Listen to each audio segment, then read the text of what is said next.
how much what goes on in creation affects us even if we don't think it does, and how much we affect it. It's this mysterious dance that's going on in life. And I do think that the Garden of Eden can point us in that direction when we think of it in more than one way. When we think of it as not just a story about this and that. You know, we had it perfect and we messed it up. Okay? Sure, if that's where you want to start there, but don't stop there. When life throws a challenge at you, one thing is certain. To find a resolution for every issue, every problem, for everybody, there's more than one way.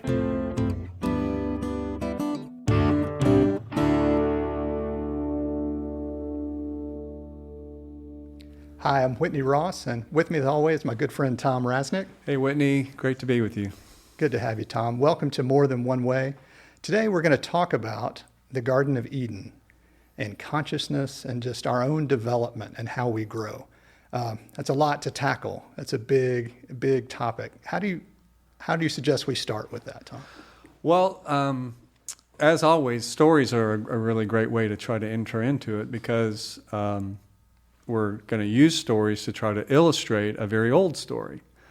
The Garden of Eden is well known in the Christian world and in other religious worlds as well. So it's well known, but there's always been a wide variety of ways to look at it. There's always been more than one way to look at the story.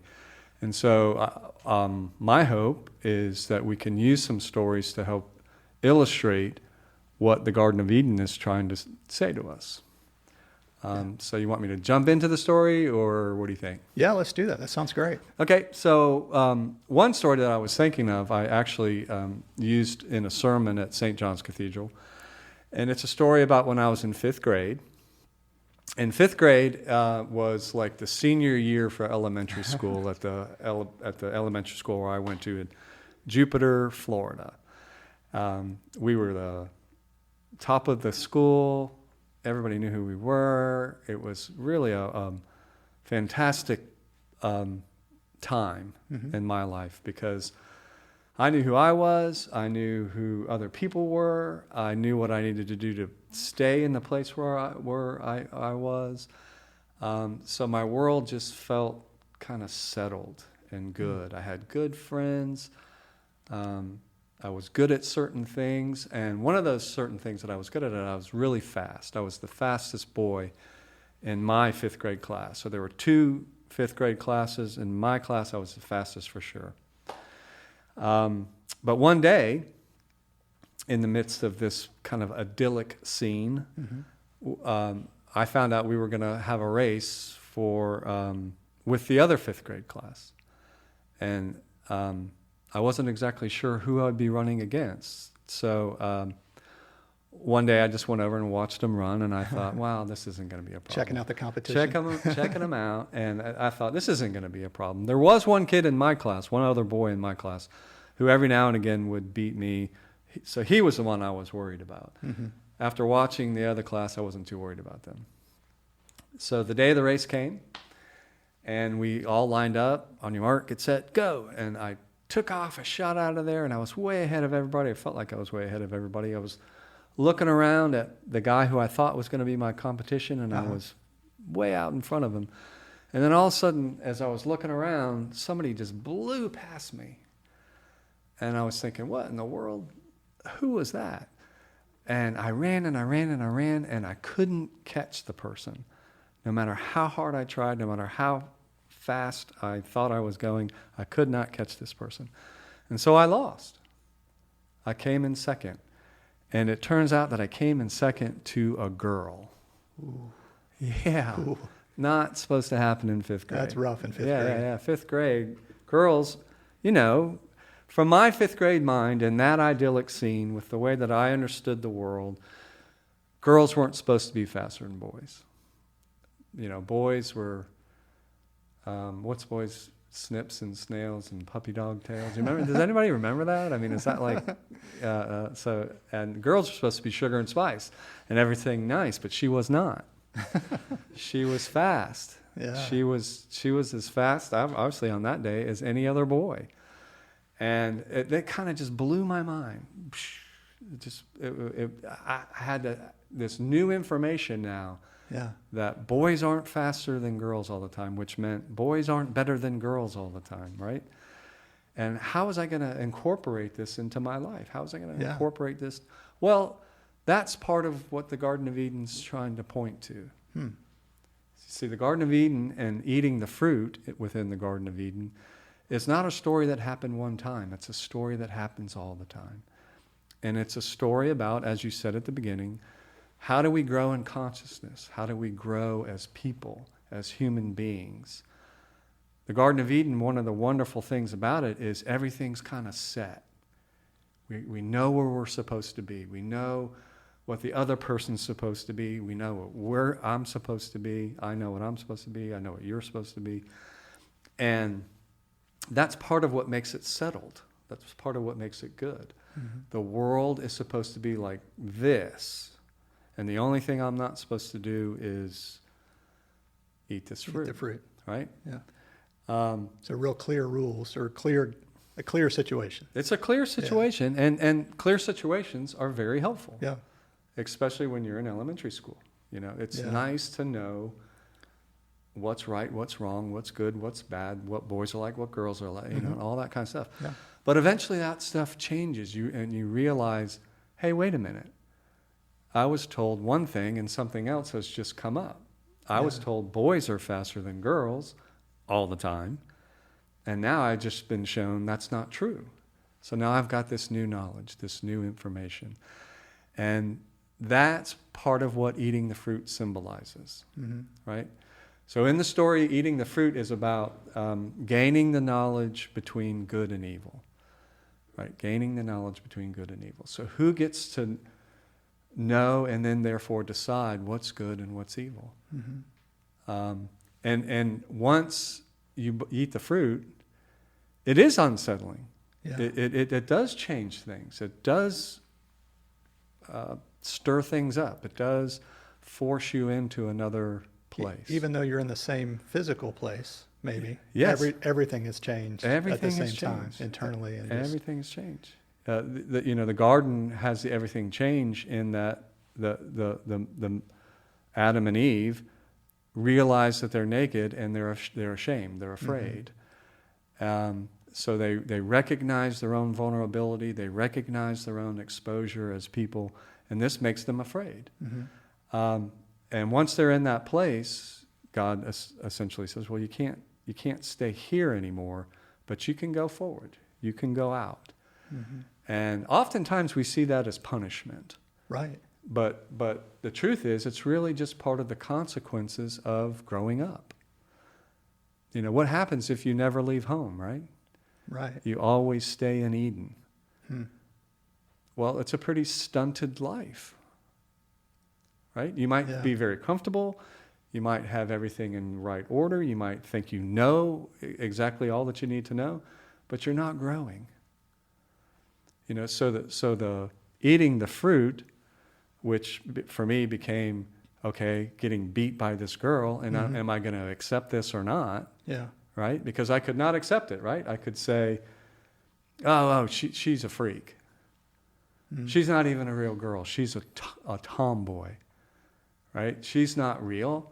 That's just an anomaly. Yeah. I could think of all kind of excuses for why, rather than face, no. What I was told is not right. Sometimes girls are faster than boys. Sometimes girls can do things better than boys, right?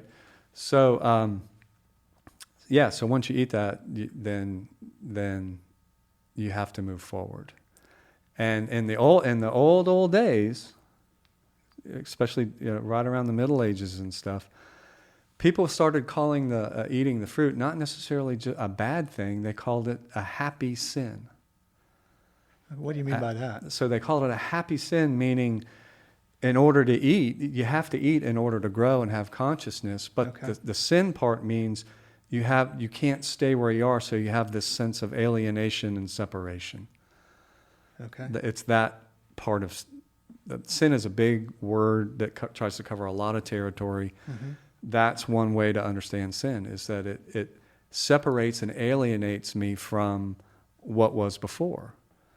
So it's going to disrupt relationships. It's going to disrupt the way that I have ordered my life. And that can have a lot of pain in it. There's no doubt about that. But the pain isn't necessarily punishment. Okay. It's almost like growing pains. That's really interesting. I'd love to go back. You mentioned something about that I thought was a really interesting statement around the idea that the Garden of Eden is something that's happening every day. What did you mean by that?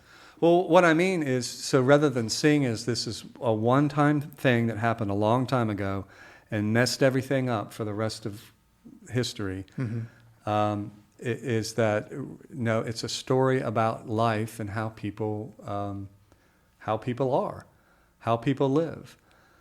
On the one hand, in its idyllic sense, it can show, well, what makes this idyllic?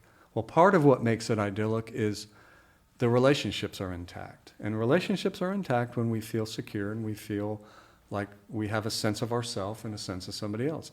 Wonderful thing. The eating the fruit comes in, and it's going to mess that up a little bit. It's going to shake it up. But like I said, that doesn't necessarily mean that it's bad. It just means that it's difficult. It's part of the growing into life. So what I mean is, this is what happens in our life all the time. Okay. All right. So we get to a point where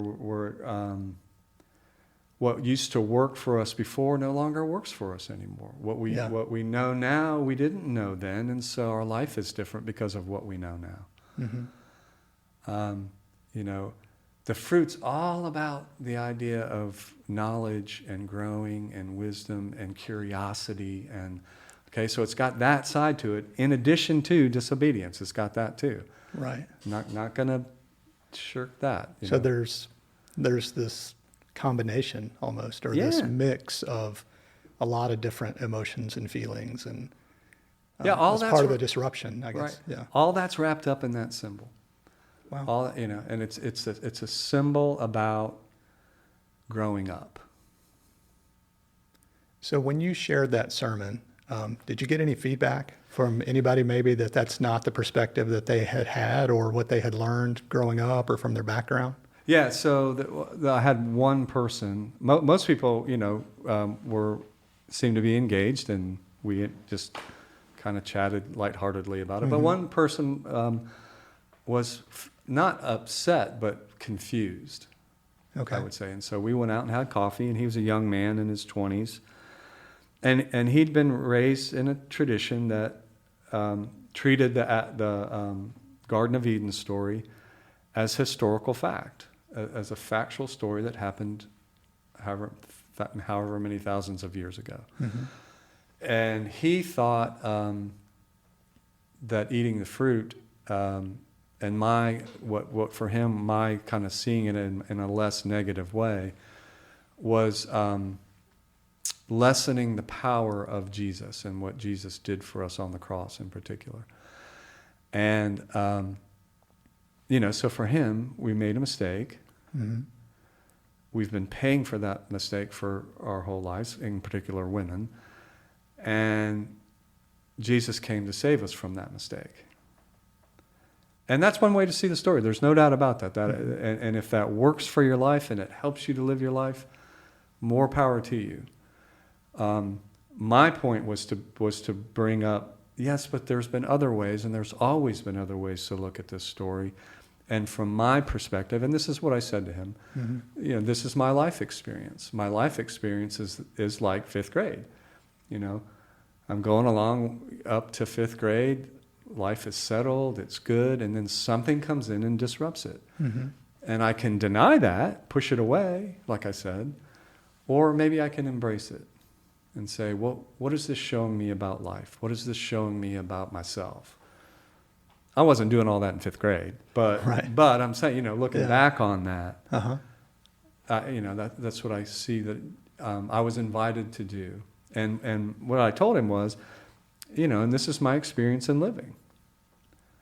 There's stages in life where, like I said before, what I used to think, I no longer think. My mind has grown and I've changed. I think I told him this example. My grandparents back in the day were staunch Democrats. They lived in Missouri, and they went through the Depression, and Democrats were the ones who cared about people like them. And so my grandmother and grandfather too really basically thought that Republicans were the devil. Okay, they just didn't care about people like them. They were right. So that ethos was in my family. Okay, that was a belief that my family.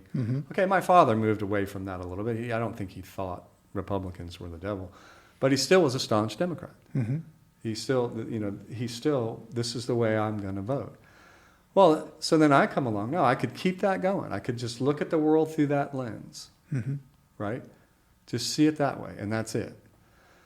But I met some Republicans, and they were pretty good people, So that then shaped the way that I went about. Sure. And the way that I go about voting and the way that I go about, okay? So I'm not going to just automatically throw somebody out because of the party they're in.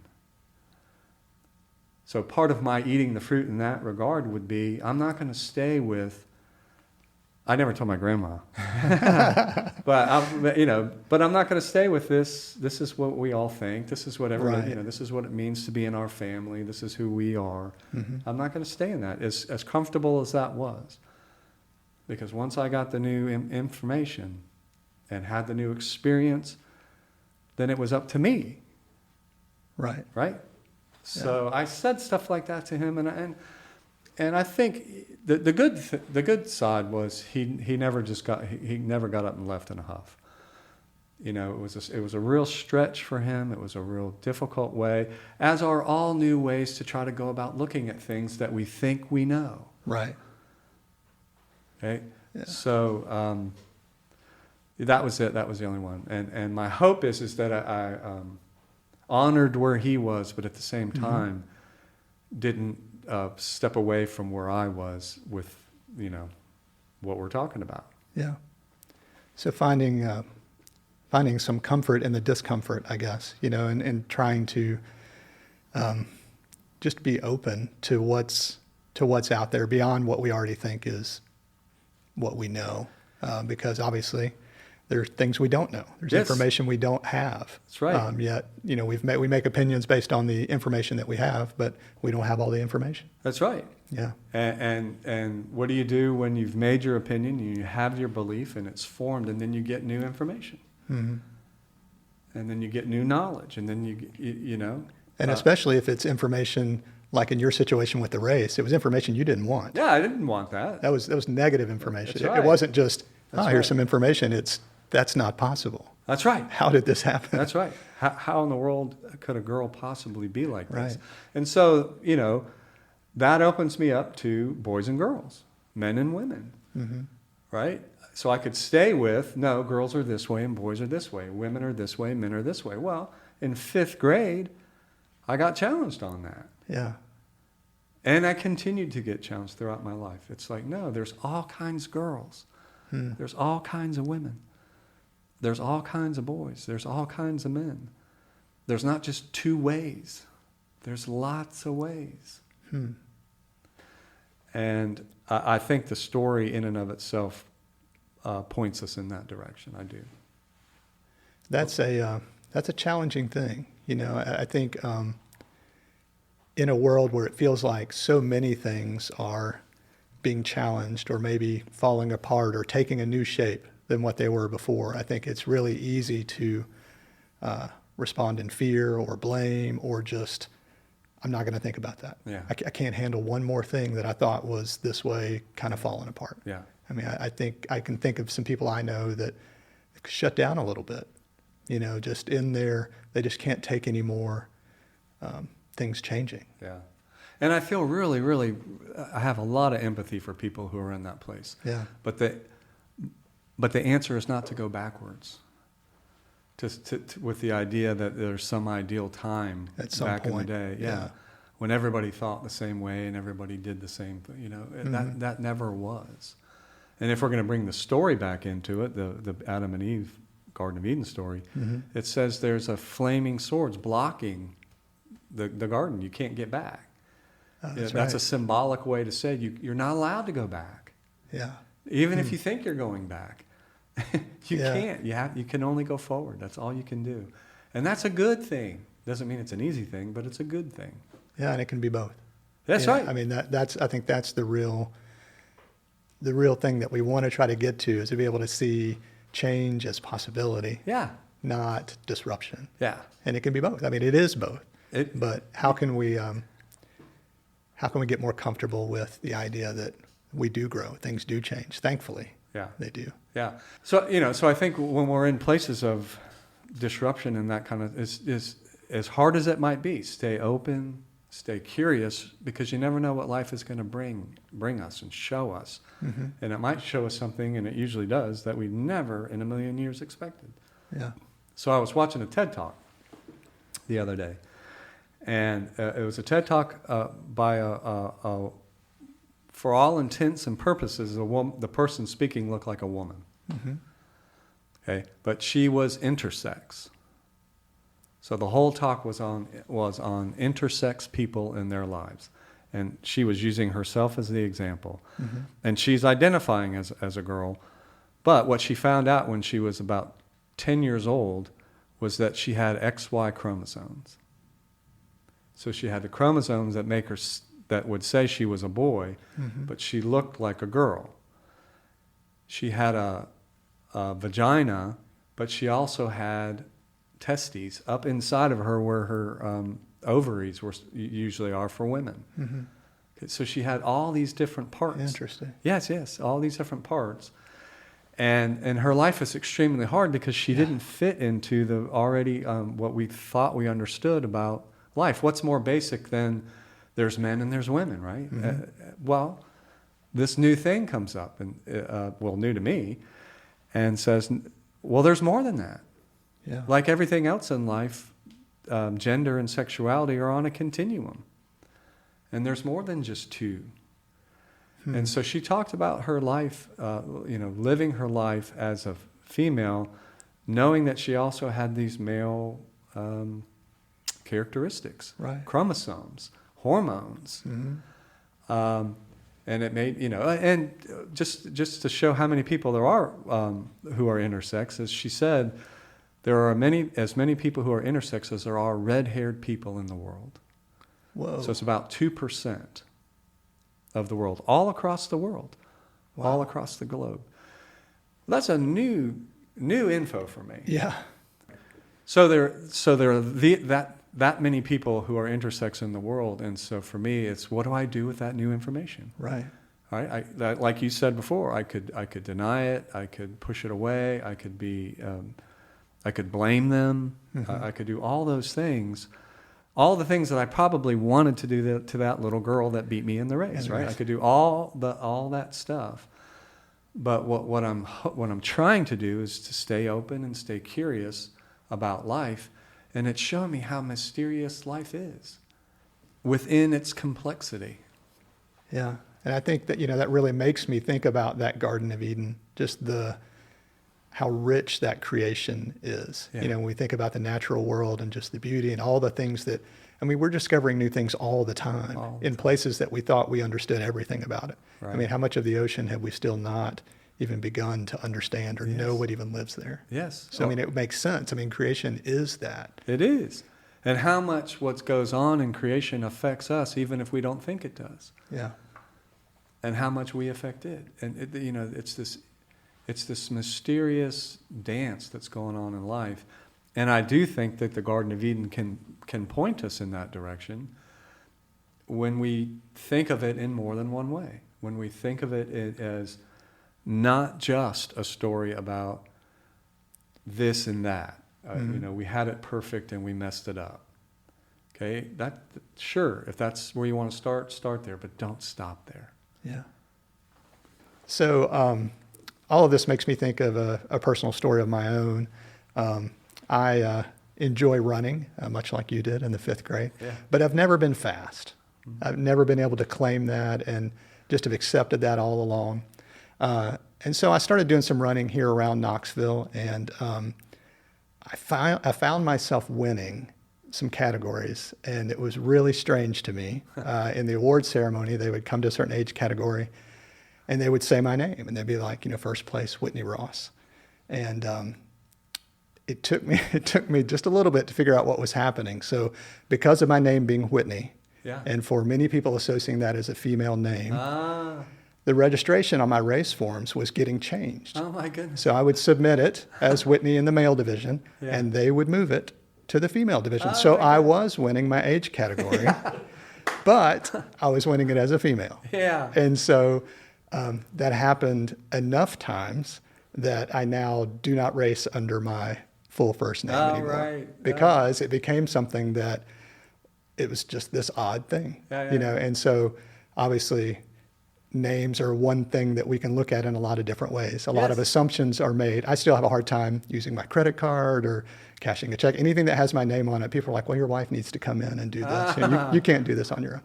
Well, so it's kind of a funny example. And it's, it was odd, it's kind of a lighthearted thing, but at the same time, that's who I am. Yeah. So it's kind of like, well.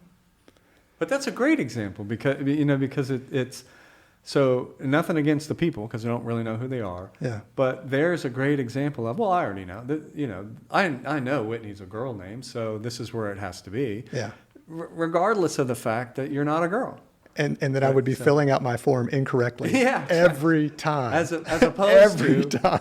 Yeah. You'd think I'd like, one time I'd make a mistake. That's right. Way. It can't possibly be that Whitney's a man. And so that would be the opposite of staying curious. Yeah. That would be the opposite of staying open to life. And wow, Whitney can be a unisex name. Imagine that. I mean, a bisexual name, not a unisex name. And it was fine until I was about the 8th grade, and then Whitney Houston came along, and then everything changed. Right. It was tough after that. I bet it was. But that once again, that's part of the downside of trying to keep everything right exactly the same, everything that we know exactly right. Somebody pays for that. Right? That's true. That's interesting. It's because there's always somebody outside of what we know. Because, if we think of God, and as this one way to understand God is this mystery, is this infinite mystery, then part of our life is just learning more and more about that. And learning more and more about God is learning more and more about life, is learning more and more about the world, is learning more and more about each other, because we're a mystery. Yeah. And I know it's more comfortable to think that we know, but we know in part.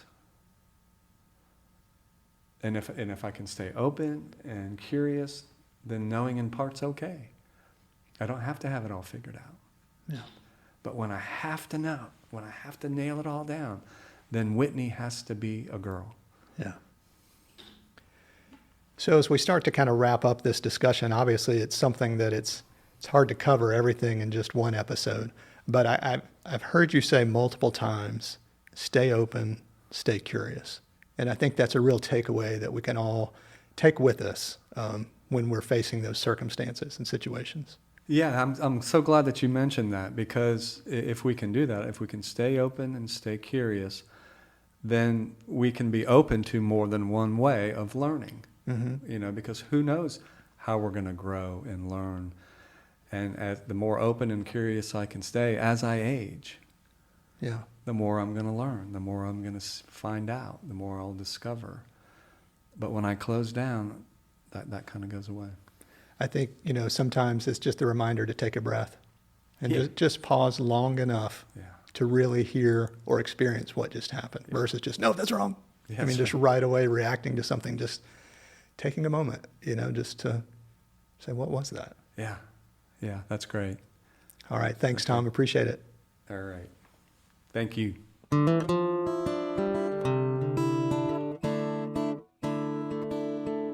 Thank you for listening to this episode of the More Than One Way podcast, brought to you by the Center for Spiritual Practice in Knoxville, Tennessee. We really appreciate your time and would love to hear your feedback. You can reach us by emailing hello@morethanonewaypod.com or you can connect with us on social media using the handle @MoreThanOneWayPod. If you found this episode helpful, we hope that you'll share it with your friends, with your family, with people you work with all the people who you know. Thank you, and take care.